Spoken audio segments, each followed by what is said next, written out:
Rebellious Studio presents the Mind Body Podcast with your host, Maria Angelova. Hi, Rebels. Welcome to the Mind Body Podcast, your rebellious podcast with me, your host, Maria, where it is all about a strong body, calm mind, healing, and fully living. It is my pleasure today to welcome my guest, Christine Bright. Hi, Christine. Hello. Thank you so much for the invite. Absolutely, Christine. Christine and I met through Authority Magazine, and Christine did an interview on the topic of kids and mental health, which is a topic I'm very passionate about. And Christine, thanks so much for saying yes and being here with me today. Oh, you're welcome. Again, thank you for the invite. I'm so excited. Yes. Okay, we're going to have a great conversation. And to tell people a little bit about you, let's start with giving us 3 words and a little bit of a story behind each one on who you are. So I would say I'm a very passionate person. Some people call me a mama bear. And one of the things that I'm just really passionate about is being a safe place for people. I always want people to feel comfortable talking to me, sharing, knowing that, they're not going to be judged and, I'll listen. But I'm also ask permission, to share if if I have something that I think will be helpful. I just do see myself as passionate, tenacious. I really I think I like it when somebody tells me that they don't think I can do something, or maybe I should consider something else. And that just ramps up that tenaciousness in me of figuring out how I can make what they're saying that shouldn't happen. Another word is, oh gosh, it's so hard when you're thinking, but just in the moment here is, I love to make people laugh. I love to be happy. And I know that comes out of a lot of years of pain and not having that laughter. And that has become so important to me, this in my friend groups and relationships that I have, is that we can laugh, we can play, we have good rapport, we can do that little poking fun at each other, in a light manner, and just laugh and enjoy life and not take it too seriously. Yeah, enjoy life. And as always, so many questions come to mind, but let's start kind of backwards with the word that you started. You said that there were periods in your life when there wasn't so much laughter, and you have had a reinvention into your life. Do you want to share a little bit about that and kind of talk us about the, healing and passion and allowing that passion and allowing that light to shine? Yeah, absolutely. I grew up in an abusive home. I had unhealthy marriages. My last marriage was extremely abusive. There was a lot of people telling me in my life that the good things within me weren't good, or they would minimize them. And I just really was fortunate enough to start making good, healthy friendship relationships that ended up breathing life into me and embracing, who I was. I think one of the biggest growth things that I did was really dig into the personality, temperaments, Myers-Briggs, and understanding who I was, which allowed me to not only embrace those things that were minimized about my personality, but I also had that growth in the area of recognizing barriers to entry. I can dominate a conversation very easily, and learning to ask more questions and listen than this, coming in. That would be my biggest growth and breakthrough over the, I would say the last years, since turning 50, which really now has given me the confidence to do what I do for a living now. And Christine, I was recently, just a couple of days ago, having a conversation with somebody about finding yourself. And my friend said, "What do you mean finding yourself?" He's like, "I've already found myself." And I was like, okay. Let's talk a little bit about that. Obviously, it was pain that got you to get onto that journey. And I'm so glad to hear that you had a tribe of supporters who cheered you and lend you a hand to pull you out of that, to kind of create that awareness that I can pull myself out of that. Mhm. What did you discover on the way of healing, on your way of healing about yourself? Definitely that I needed things from people. I was always looking for other people to fill holes in me. And when I did that work and saw that pattern, how, I would go from a pretty toxic male relationship to a toxic female friendship. And I saw this pattern. And with each of those, they were plugging a hole in me that I needed to learn how to fill myself. And when I saw that pattern, then I was able to go in and say, okay, this is like a pretty big self-esteem issue. This was learning to be okay and do things by myself, take a vacation by myself, take myself out to dinner, take myself and being okay with myself. The other part was learning to laugh at myself. When I started understanding my temperament and who I was, I wouldn't beat myself up, and say, oh my gosh, it was an understanding of, yep, this is the barrier in my personality.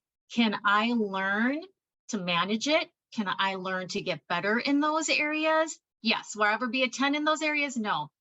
And those are going to be my areas where I'm going to trip up and fail. But now I can laugh. Now I can go back and explain myself better, when I'm apologizing and saying, I dominated the conversation. I did. I apologize. Can I take some time to get to know you better? And then knowing now that I've learned the skills on how to go back, I know that has been the most liberating part of my journey, to just understand both of those areas of who I am has this. And I just laugh at myself some days. I can be scatterbrained and I'm going, really, Christine? Really? Like, how many more times can you lose your keys in a 1-bedroom apartment? A couple more rounds, You bring up actually a big topic, and that's the topic that I think many of us are not aware. I would say I was not aware until the past few years, that how we seek affirmation and love from the outside. And if you get the wrong people in your circle, that can really backfire, versus seeking that self-love Mm-hmm. and seeking to make yourself happy by yourself. Yes. And I think that is such a powerful discovery that I think it frees you. You said it liberates you. I think it liberates you from the opinion of others and what others have to say about your life, about who you are, about what their thoughts and what you're doing. It's about who you are and what you want, and going after that and keeping yourself with the cup full. And then, laughing with yourself, I would say, right? It's discovering that we're human, we make mistakes, and I think our personality quirks, they're learning opportunities, right? To learn, like I used to be a huge time perfectionist, and I would lose my mind when something didn't go perfect. And I learned that that actually had to do with the lack of security, right? And lack of, I thought I had to be perfect to be loved, which is not the case. And letting go of those things has been so liberating and so freeing, because it has given me the opportunity to be and to act like who I am and to do what I want to do. So I think those are some powerful discoveries that you mentioned. And thanks for being vulnerable, by the way. You're welcome. You're welcome. Christine, as you have healed and as you have learned to let go and be more yourself, how has that changed your life? Happiness, joy is now the commonplace instead of fleeting. it is the not, and again, I don't want to be like one of those ones where toxic positivity, where I'm always happy. I mean, to be quite honest, today I had somebody stop me in church and ask me, and I said, I'm struggling with some stuff right now. I have some really amazing things happening. I was excited about this today. But within that, I said, there's something I am struggling with, and share that with her. And it's not letting things rule you is the best words that I can put on it. I can still have this struggle but I am not letting it rule me. I'm still able to function. I still, am aware of it. I take time. It's like, just for the next hour, I just want to sit in this. I'm feeling funky. I'm not feeling good about this. I'm not sure what to do, but I don't let it rule me anymore. And and it frees me up to be more vulnerable and realistic. I think I'm much more approachable than I ever have been, because when we are unhealthy, we do want to bring other people in it with us into their unhealthiness, or we want to be hyper aware of what's wrong in them so ours doesn't look so bad. Either one does not make for good relationships and healthy interactions. And that, I look back, and I was talking to a friend a couple months ago, and I just wonder, like, how many friendships did I miss out on? Because I was in such toxic relationships, and I just had unhealthy thinking, and, so I'd push people away. And I'm just like, because now I have such a diverse friend group and I just love it. So sometimes, I just look back and like, oh, what did I miss out on? But I'm glad I'm not missing out on it anymore. Yeah. Yeah. I'm glad you brought up, I think you called it toxic happiness. Is that what you said? Toxic positivity. Toxic positivity. Yes. Because I've had few conversations on that. And yes, do we want to be positive? Absolutely. Do we want to fake being positive? Absolutely not. And I think that's the difference between the two. And I always tell people, a client asked me, she's like, are you always so happy and positive? And I was like, no, I'm a human, right? We all have our ups and downs. I think the word I'm called it, and it actually comes from a mentor of mine. I call it, I don't get emotionally tangled in it the way I used to get. The smallest thing would tangle me so much because it would be from one thing to the next, and next thing, the smallest thing is like this big mountain that doesn't seem climbable. Mm-hmm. And I've just become a lot more aware of, oh, look what this is doing to me. Look what's happening to my mood. Look what's happening to my vibes. What can I do to pull myself out of it? And you brought up a fantastic point. You said, I just sit with it quietly, right? And I think that is so important, to give ourselves the time and the space to experience whatever we're going through. It's not always going to be pretty. Yeah, absolutely. I mean, there's a, great psychologist. His name is, and it's going to Adam, and his last name is going to fail me, but his podcast is The Places We Find Ourselves. And he talks about the you, when we go through something that's difficult, often we want to jump from this yucky to happy. And we don't let ourselves go to what they call the bottom of the you, where you have to, grieve and experience those feelings and give yourself that time. Now, you don't want to get stuck there.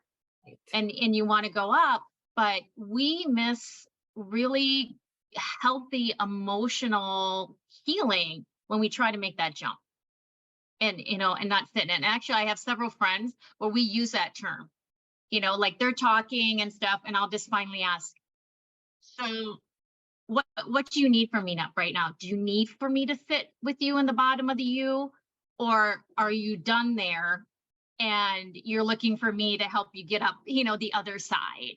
And, and sometimes no, sometimes it's like, I'm still kind of doing the deep sink. All right, I can sit with you in that. Yep, I can agree. That sucks. That's painful, whatever you need. But then we also know is like, okay, you're kind of stuck there. What needs to Time. happen to bring you up? Yeah, I am reading a fascinating book, The Anatomy of Spirit. I don't know if you have read it by Carol, No. and By she talks Caroline Leaf? Miss. I think it's Me. MYSS, Okay. and I read a lot of books. I think this is the one from what I'm going to quote, but she talks about some tribal customs where if there is a loss of someone, which is grief and heavy feeling, they actually have traditions in which you're allowed to grieve for a certain period of time. You can't just, you have a period that you're given the space, the time, and after that period is gone, you have to get it together. And the you is made me think about that because Yeah. grief is heavy. It's one of the lowest vibrating emotions, but you're right, you don't want to suppress the grief and just push it to the side because it's going to come back and haunt Hmm. you. And I tell people, we're used to stuff there on the bottom, and then when you open, it's like a sewage system that overflows, and it's not pretty, it's very stinky. So it's much healthier to experience and let go, experience and let go. And that's actually making me think about kids. Let's talk about kids. And unfortunately, we're seeing a lot of degradation of kids and mental health nowadays. And I know that's your expertise. Can Hmm. you give us a few tips? I'm a parent, I have a preteen, so we're going through mom doesn't know anything right now stage. What are some tips for what can we do to support our kids? The times are very different. My daughter is growing up very differently than when I grew up in Hmm. 70s and 80s. What are some tips you can give us as parents to assist our kids into thriving and growing up as functional adults, functional, healthy adults? Yeah. It's so challenging. We were not made to take in as much information as we have access to. They are doing research on that now. And for us to just be so aware of everything that's going on in the world, we weren't really made to handle all that. So that, that's the part of it.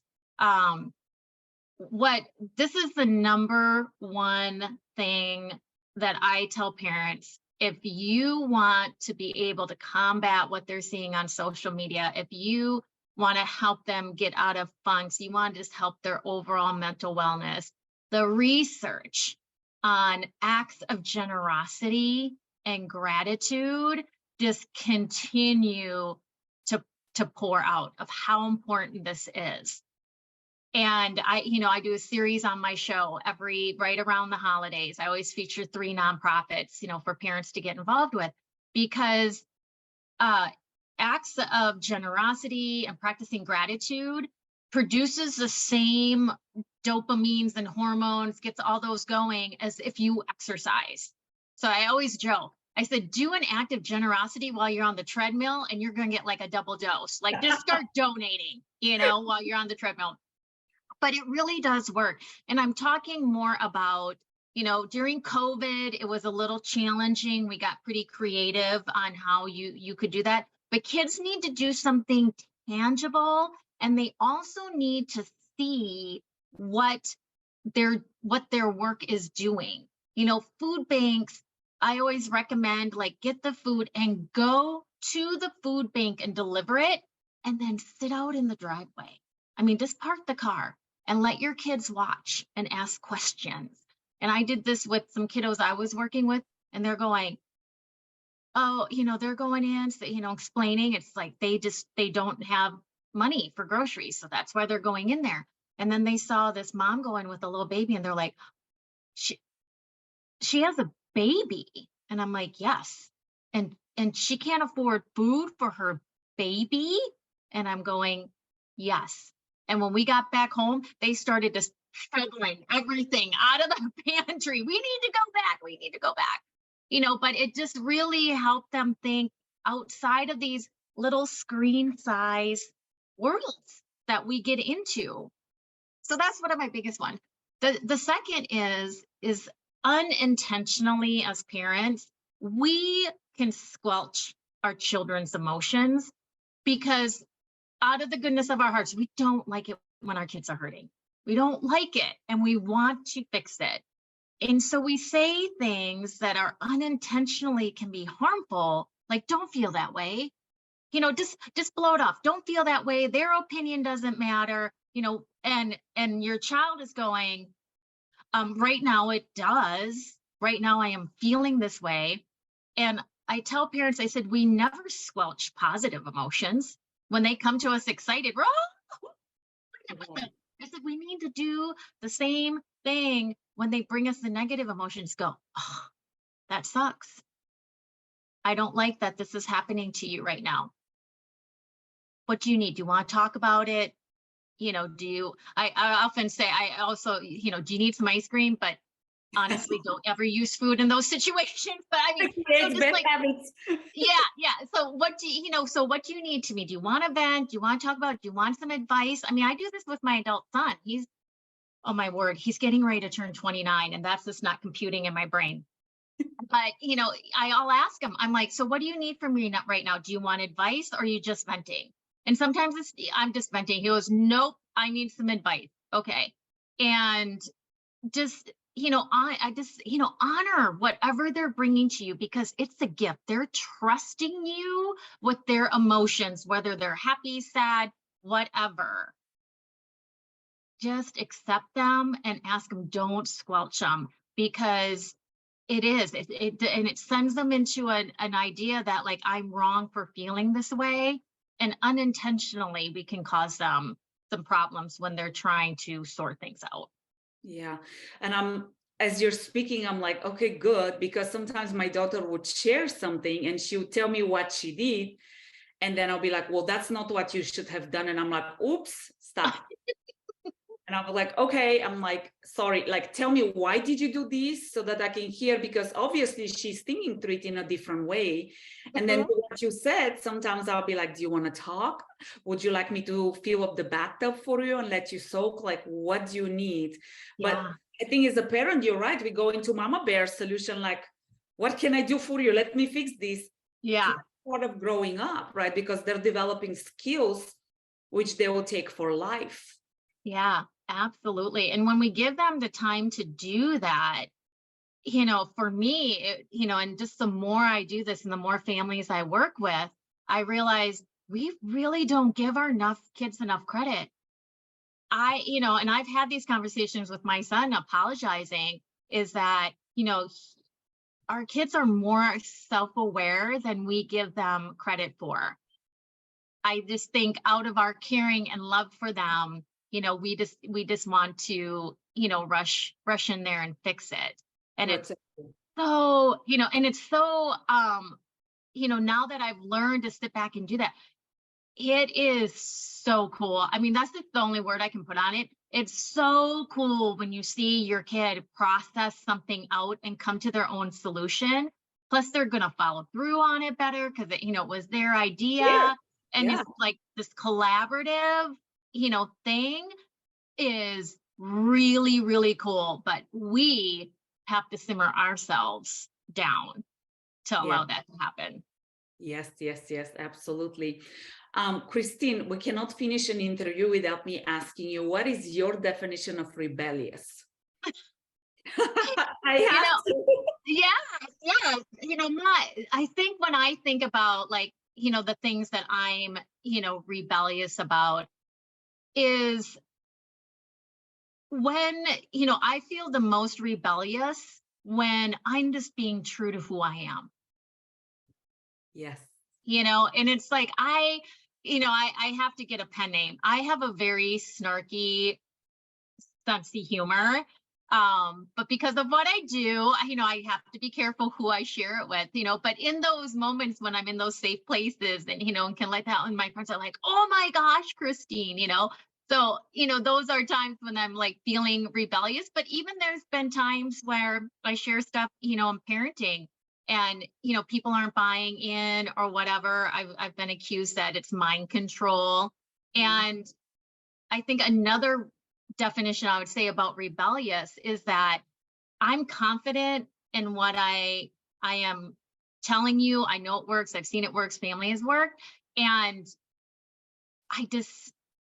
your opinion no longer matters. And that's hard sometimes to be okay with that, to really just stand in that and say, your opinion does not matter. And sometimes I have to be saying it in my head, because I'm initially want to backpedal and think, can I get away to buy them in? But that, I would say I'm getting much better at just being rebellious and going, your opinion doesn't matter. I think that's part of what we started with, right? The empowerment that you get with being you and being more comfortable of, this is what I do. I know what I'm doing, and you don't have to agree with me, and that's okay, right? Mm-hmm.